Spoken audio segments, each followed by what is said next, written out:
चैत्रिका 8 साल की उम्र में एक नए बंधन में बंधने जा रही है जिसे साधारण विवाह कहा जाता है।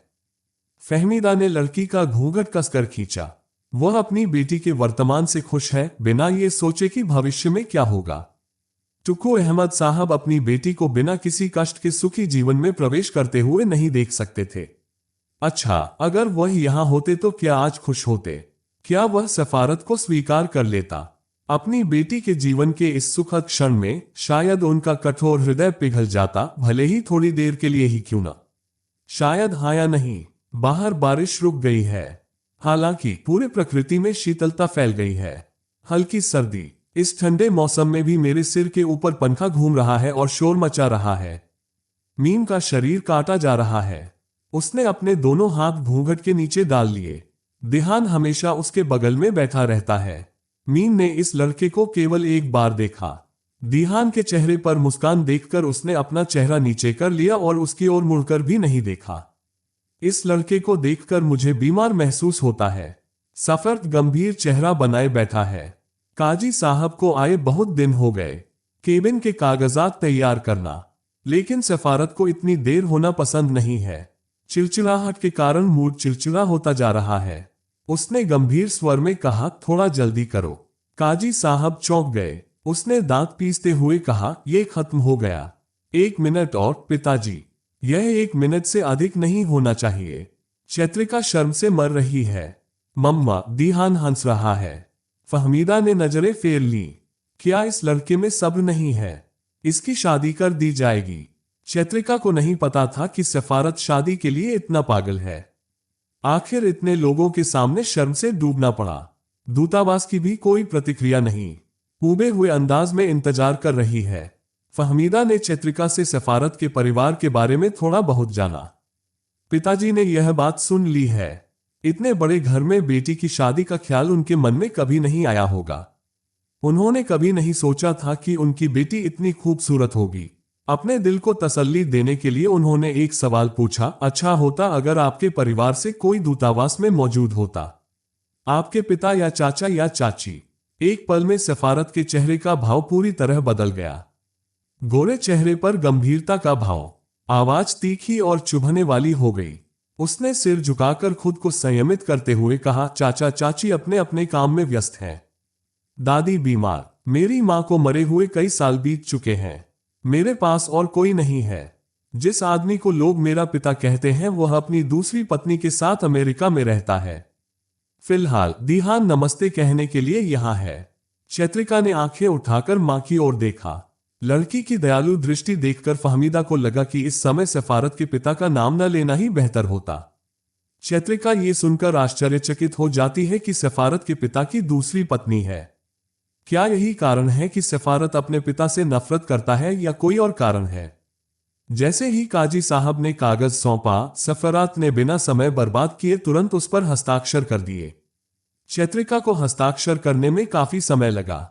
उसका दाहिना हाथ बुरी तरह कांप रहा था। मुझे अपने पिता की कमी बहुत महसूस हो रही थी। मैं सचमुच चाहता था कि मेरे पिता की छवि मेरी आंखों के सामने आए, लेकिन यह असंभव है। जब मैं स्वीकार कहता हूं तो मेरा गला रुंध जाता है। शब्द मेरे गले में अटक गए हैं, गांठों की तरह अटक गए हैं। पूरे शरीर में तीव्र कंपन। शादी खत्म हो गई। वह दूतावास की सौतेली बहन बन गई। ये सब इतनी जल्दी क्यों हुआ? क्या जीवन में ऐसे अप्रत्याशित सुखद क्षण बार बार आएंगे? चैत्रिका को यकीन ही नहीं हो रहा था कि जिस आदमी को वह इतने सालों से ढूंढ रही थी, जिस आदमी को उसने इतने दिनों से नहीं देखा था, वह आज अचानक आ गया और इतनी आसानी से उसे शादी के बंधन में बांध दिया। चैत्रिका को पानी की बहुत प्यास लगी थी, लेकिन मुझमें यहां से उठने की ताकत नहीं आ रही है। दोनों पैर सुन्न हैं। फहमीदा मिठाई लेने रसोई में गई। जब दिहान आया तो वह उसे ले आया। मीम अपने दिल में खुशी से उड़ रही है। मेरी बहन का दुख अब दूर हो गया लगता है। वह चैत्रिका के पास झुका और फुसफुसाया, बहन मत हंसो। आप बिल्कुल भी मुस्कुरा नहीं रहे हैं। अब आपने उस व्यक्ति को हमेशा के लिए अपनी बाहों में बांध लिया है जिसे आप प्यार करते हैं। अब मुस्कुराओ। विजयी मुस्कान। जैसे ही चैत्रिका ने लाल आंखों से पूछा, हल्की हवा में एक मंद मंद लौ की तरह वह ज्वाला बुझ गई। उसने अपना चेहरा दूसरी ओर घुमा लिया और फिर बोला, क्यों हंस रहे हो?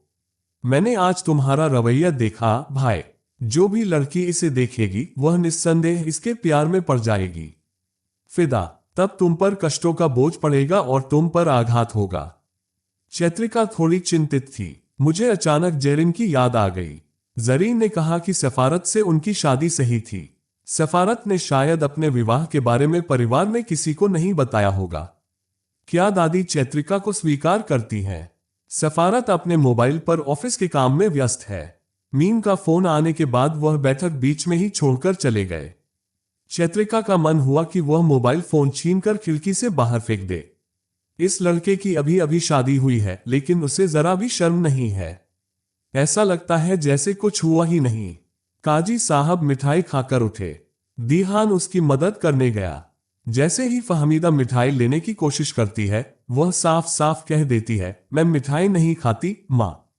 जब सफरत ने उसे मिठाई खाने से मना किया तो उसे कोई दुख नहीं हुआ, बल्कि माँ की पुकार सुनते ही वह भावुक हो गया और भीग गया। तुरंत ही मेरे दिल ने मुझे बताया कि मेरी बेटी के लिए सही व्यक्ति मेरे जीवन में आ गया है। चैत्रिका का कहना है कि फिलहाल शादी होगी। वह 1 महीने में अपने ससुराल के लिए रवाना हो जाएगा।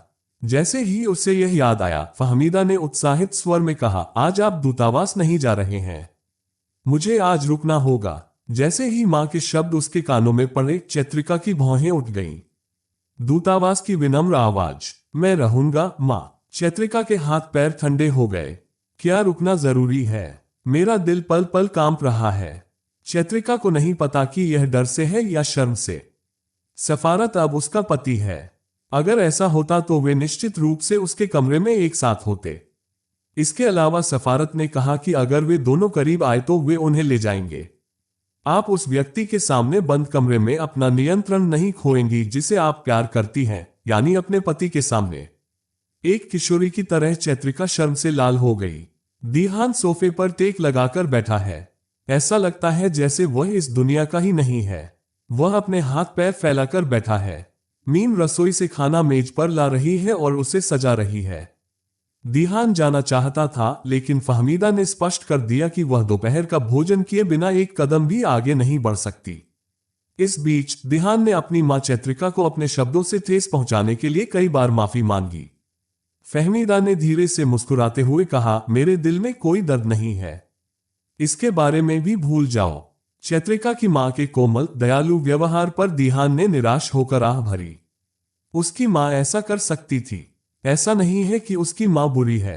हालांकि लोग अक्सर शब्दों के माध्यम से चोट पहुंचाते हैं और पीड़ित होते हैं। दूतावास का फोन आने पर वह घबराकर कार्यालय से बाहर निकल गई। ऐसा लगता है जैसे दिन उड़ता जा रहा है। जैसे ही उसने अपना थका हुआ दिमाग सोफे पर फैलाया और गर्दन झुकाई, उसकी नजर मीम के चेहरे पर पड़ी। मीम को झटका लगा, क्योंकि उसकी तीखी नजर भी दीहान पर ही केंद्रित थी। मीम के आश्चर्य भरे भाव से दीहान बहुत खुश हुआ। वह मुस्कुराया और अपने होंठ फैलाए। उसने चंचल स्वर में पुकारा, मिमडिम, कृपया मुझे एक गिलास पानी दे दो। मीम ने गुस्से से देखा। सफरत ने दीहान और मीम की ओर देखा। मीम ने मुझे पानी नहीं दिया, बल्कि मुड़कर चलने लगी। दूतावास के बुलावे पर वे बीच रास्ते में ही रुक गए। वह विनम्र स्वर में कहता है, हाँ भाई, चैत्र कहाँ है? क्या वह खाना नहीं खाएगा? मैं तुम्हें आने के लिए कह रहा हूं भाई। कृपया जाने से पहले मुझे एक गिलास पानी दे दो। मीम पानी लेकर आए और सफारत के सामने मेज पर रख दिया। उसने धीमी आवाज में हल्की मुस्कान के साथ कहा, मैं तुम्हें बुला रहा हूं। दीहान ने पूरा गिलास पानी गटक लिया। उसने एक लंबी सांस छोड़ी और विनोदपूर्ण स्वर में बोला, देख रहा हूं आपकी भाभी आपकी प्रशंसक हैं भैया।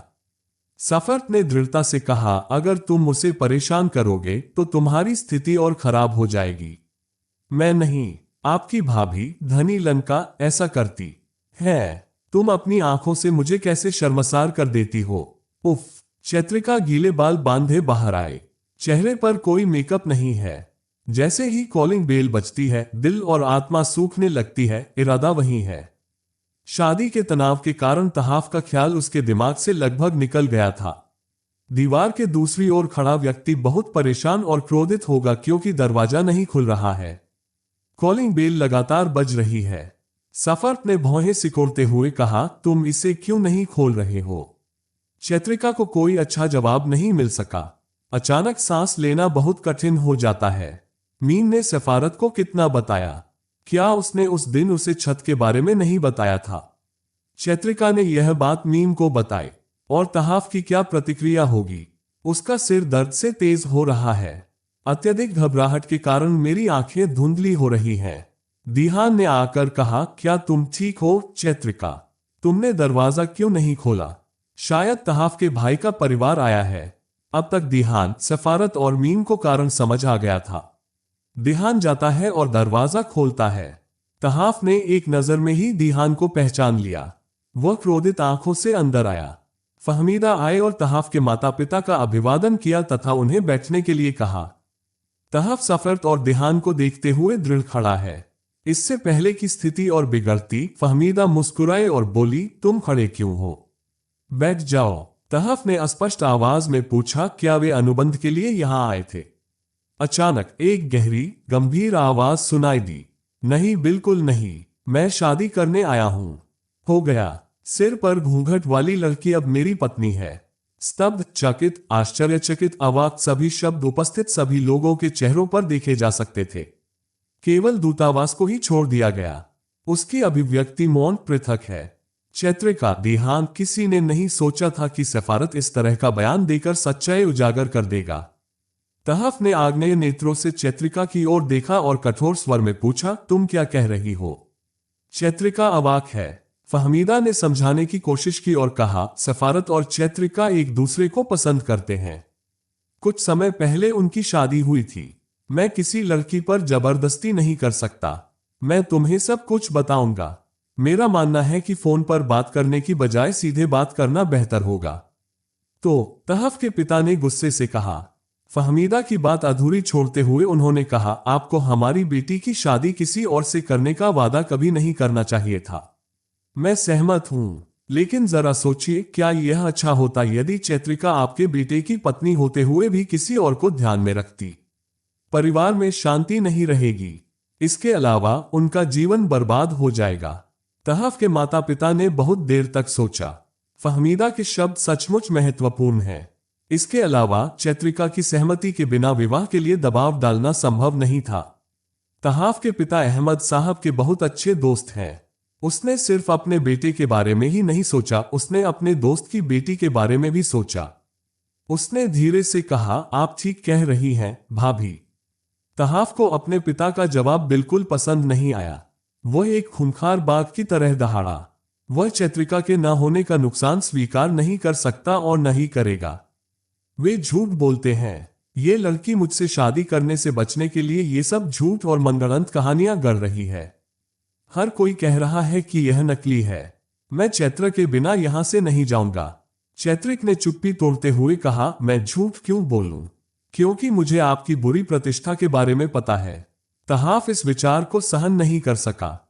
एक प्रकार का सदमा महसूस हुआ। जैसे ही वह अपनी दिशा भूलकर चैत्रिका की ओर बढ़ा, उसका मजबूत शरीर सफरत के मजबूत हाथ के प्रभाव से फर्श पर गिर गया। इस घटना की अचानकता से हर कोई स्तब्ध है। तहाफ के होठों के कोनों से तरल रक्त की बूंदें नीचे लुढ़क रही हैं। सफारत की रक्तरंजित लाल आंखें कब्र पर लगी थीं। क्रोध की सूजन के कारण मेरे माथे की नसें सूज गई हैं और उभरी हुई हैं। चैत्र ने अपनी मुठियां भींच ली और कर्कश स्वर में चिल्लाया, चैत्र मेरी पत्नी है, मेरी खुशी। वह यही नहीं रुके। उसने अपनी हथकड़ी ढीली कर दी और तहाफ के लिंग पर लात मारी। चुप रहो, तुम्हें चैत्र मिलना बिल्कुल पसंद नहीं है। आज मैं अपनी सारी इच्छाएं पूरी कर लूंगा। तहाफ ने सफारत की छाती पर बैकहैंड से वार किया। फिर भी मिशन रुका नहीं है। चैत्रिका की आंखों से आंसू बह रहे हैं। दिहान सफारत को रोक नहीं सकता। फहमीदा को एहसास हुआ कि सफारत किसी पुराने संबंध के आधार पर तहाफ पर हमला कर रहा था। तहाफ के माता पिता उसे रोकने की कोशिश कर रहे हैं। चैत्रिका ने कभी नहीं सोचा था कि स्थिति इतनी अराजक हो जाएगी। इससे पहले कि पानी बहुत दूर तक बह जाए, उसने ऊंची आवाज में कहा, कृपया जहाज छोड़ दें, उसे अकेला छोड़ दें। यद्यपि चैत्रिक की बातें कर्ण तक पहुंच गई, फिर भी सफरत ने कोई ध्यान नहीं दिया। मैं सुनना नहीं चाहता। चैत्रिका ने उसका हाथ पकड़ लिया और विनती करने लगी। वह नहीं चाहता कि उसके कारण स्थिति और अधिक जटिल हो जाए। सफारत ने छाती पर लात मारते हुए पीछे कदम बढ़ाया। उसने चैत्रिका को घूर कर देखा और उसे कमरे में खींच लिया। सफारत ने चैत्रिका को कुर्सी पर बैठाया और कमरे से लगे शौचालय में प्रवेश किया। वह कुछ देर बाद लौटा, अपनी जैकेट उतारी और चैत्रिका पर डाल दी। चैत्रिका इस घटना की अचानकता से स्तब्ध और व्याकुल हो गई। उसने अपने चेहरे से जैकेट हटाए और चौंकते हुए सामने देखा। सफारत लड़खड़ाते हुए शौचालय में वापस चला गया। इस आदमी का तर्क चैत्रिका के दिमाग में फिट नहीं बैठता। क्या सफारत ने जानबूझकर उस पर जैकेट फेंकी थी? ऐसा ही लगता है, लेकिन किस लिए? हठ, क्रोध। मुंह में पानी लेकर सफारत वापस लौटा और चैत्रिका के घूंघट का एक किनारा खींचकर अपने हाथ में ले लिया। चैत्रिका इस दृश्य को देखकर स्तब्ध रह गई। वह तुरंत अपनी कुर्सी से उठ खड़ा हुआ। उसने टूटी हुई आवाज में पूछा, तुम क्या कर रहे हो? दूतावास ने कोई जवाब नहीं दिया। उसने केवल एक बार चैत्रिका के चिंतित चेहरे पर नजर डाली। चैत्रिका एक कदम पीछे हटी और उसने फिर से घूंघट पकड़ लिया और उसे खींच लिया। सफारत ने पूरा घूंघट अपने हाथों में खींच लिया और दूसरी ओर देखते हुए अपने चेहरे से आंसू पोंछने लगी। चैत्रिका ने जल्दी से अपनी जैकेट उतार दी।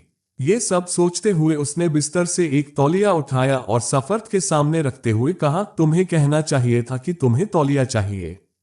अगर मुझे तौलिया की जरूरत होती तो मैं तुम्हें बता देता, है ना?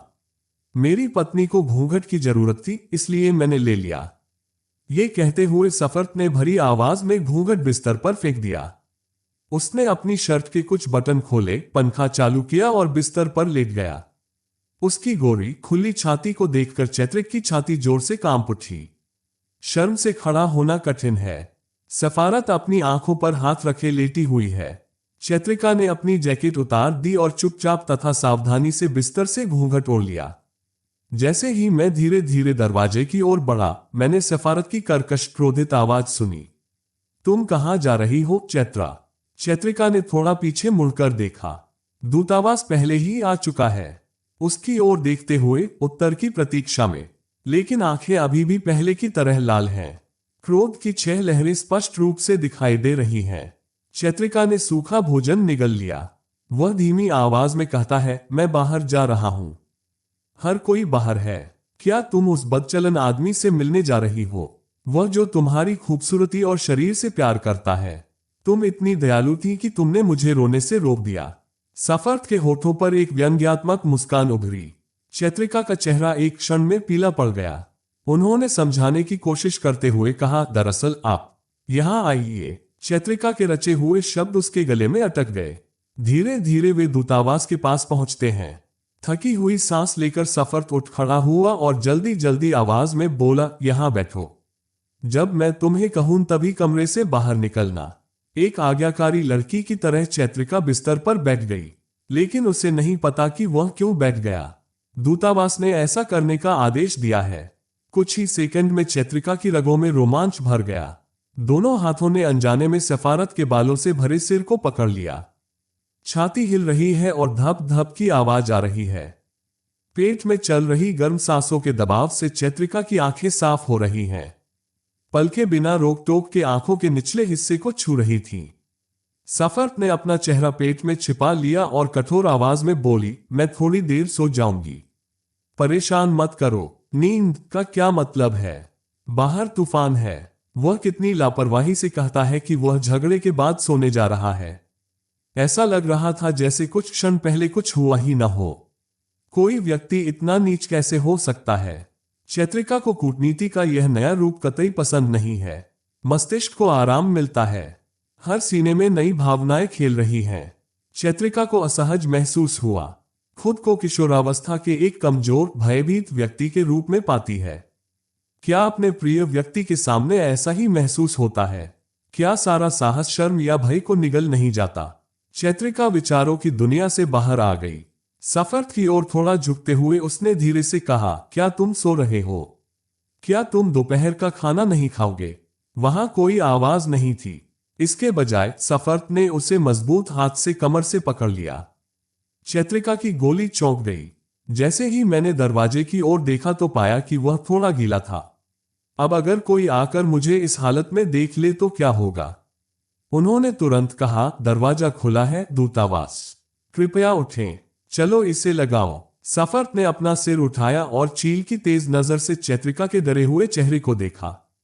चैत्रिका की आंखें भयभीत हो गईं। सफर्त ने सख्त आवाज में पूछा, वह शादीशुदा है ना? चैत्रिका ने अपना सिर हिलाया। राजदूत की कठोर आवाज मेरे कानों में फिर गूंज उठी। मोटी लड़की, गांधी एक है। निश्चित रूप से कोई भी नवविवाहित जोड़े के कमरे में बिना दस्तक दिए प्रवेश नहीं करेगा। चैत्रिका का माथा सिकुड़ गया। सफारत ने उससे साफ कहा कि वह उसकी बातें समझ नहीं पा रहा है। लोग नवविवाहितों के कमरे में दोबारा प्रवेश क्यों नहीं करेंगे? तुम अंदर क्यों नहीं आते? वे दिन रात रोमांस में व्यस्त रहते हैं। जिस प्रकार उसके सिर के ऊपर घूमता पंखा गोल गोल घूम रहा है, उसी प्रकार चैत्रिका का सिर भी गोल गोल घूम रहा है। सफर्त ने अपना सरल उत्तर देकर चुप्पी साध ली। भाव भंगिमा, चेहरे का भाव, मौन। उन्होंने बहुत गंभीर बात कही और चैत्रिका का शरीर बर्फ की तरह जम गया। बर्फीली ठंड और शीतलता से मेरा अंदर कांप रहा है। चैत्रिका यहां से जा नहीं सकती, अपने शरीर को हिलने से नहीं रोक सकती। हृदय की धड़कन और अधिक तेज होती जा रही है। सफर्त का मोबाइल बजते ही वह आंखें बंद करके बैठ गई। चैत्रिका को अंततः सांस लेने का मौका मिला। उसने गहरी सांस ली और पूरी आत्मा से सांस अंदर खींची। उन्होंने संदेश प्राप्त किया और उसे लाउडस्पीकर पर बजाया। उसने उसकी गर्दन थपथपाई और कहा, मुझे बताओ, क्या कर रहे हो भाई? शादी के बाद लोग क्या करते हैं? इसीलिए मैं सीधे कमरे में नहीं आया। मैंने कॉल किया। सावधान रहने में कोई बुराई नहीं है। चैत्रिका दिहान के शब्दों से तुरंत चौंक गई। मैं अपने गालों पर गर्मी महसूस कर सकता हूं। सफर्त ने यह देखकर दिहान से पूछा, बाहर का माहौल कैसा है? ये बहुत ठंडा है। प्रथम श्रेणी। मैंने उसे उठाया और कार में बिठाया। बेचारे आदमी की हालत देखकर ऐसा लग रहा था कि उसकी होने वाली पत्नी का मूड खराब है। चैत्रिका अब और जीवित नहीं रह सकी। छी, कैसी बात! वह जल्दी से उठकर शौचालय चला गया। सफर्त ने तिरस्कार से कहा, क्या आप मेरे नाम पर कोई मुकदमा दर्ज नहीं करेंगे? क्या तुम इन सब से डरते हो भाई? मुझे ऐसा नहीं लगता, लेकिन मैं इससे धीरे से लात मार सकता था। मैंने अपने हाथ पैर नहीं काटे, ये बहुत ज्यादा है। अगर मीम ने मुझे सब कुछ नहीं बताया होता तो मुझे कुछ भी पता नहीं चलता। सफर्त ने दांत पीसते हुए क्रोधित स्वर में कहा। उसने लाउडस्पीकर बंद कर दिया और मोबाइल कान से लगा लिया। दिहान ने धीमी आवाज में कहा, इतना गुस्सा, इतनी हिंसा क्योंकि उसने चैत्रिका को छुआ। सफर्त ने बिना किसी हिचकिचाहट के गंभीर स्वर में उत्तर दिया, मैंने बहुत त्याग किया है। मैं खुशी के द्वार पर खड़ा हूं, अपने ही मन से लड़ रहा हूं। चैत्रा मेरा है, सभी मेरा। जैसे ही चैत्रिका वॉशरूम से बाहर आई, मीम ने आवाज लगाई। फहमीदा ने भोजन को गर्म किया और मेज पर सजाया। अब स्थिति सामान्य है, बढ़िया है। हालांकि चैत्रिका को बिना किसी कारण के सबके सामने जाने में शर्मिंदगी महसूस होती है। वह काफी देर तक सफारत के साथ एक कमरे में रहा। ये करीब था। इसके बारे में सोचते ही मेरे शरीर में एक अजीब सी सिहरन दौड़ जाती है। घड़ी में 8 बजते हैं। चैत्रिका ने पूरी अलमारी छान मारी, लेकिन उसे कोई अच्छी ड्रेस नहीं मिली। आप नियमित उपयोग वाले कपड़े पहनकर कार्यालय नहीं जा सकते। चैत्रिका को अचानक एहसास हुआ कि उसने लगभग 1 साल से कोई अच्छी ड्रेस नहीं खरीदी थी। मैंने नियमित उपयोग के लिए केवल 2 शर्ट खरीदी। मेरा मन तुरंत अंधकार से भर गया क्योंकि मैं सोचने लगा कि क्या मुझे अब साक्षात्कार के लिए जाना चाहिए। वह अपनी मां के कमरे में गया और कोमलता से बोला, क्या आपको एक अच्छी साड़ी चाहिए मां? फहमीदा को झटका लगा। फिर उसने कुछ सोचा और धीरे से मुस्कुराया। ऐसा लगता है कि उनका विचार दूतावास के साथ यात्रा करने का है। उन्होंने एक बुनी हुई साड़ी निकाली और चैत्रिका को दे दी। आप पढ़ सकते हैं।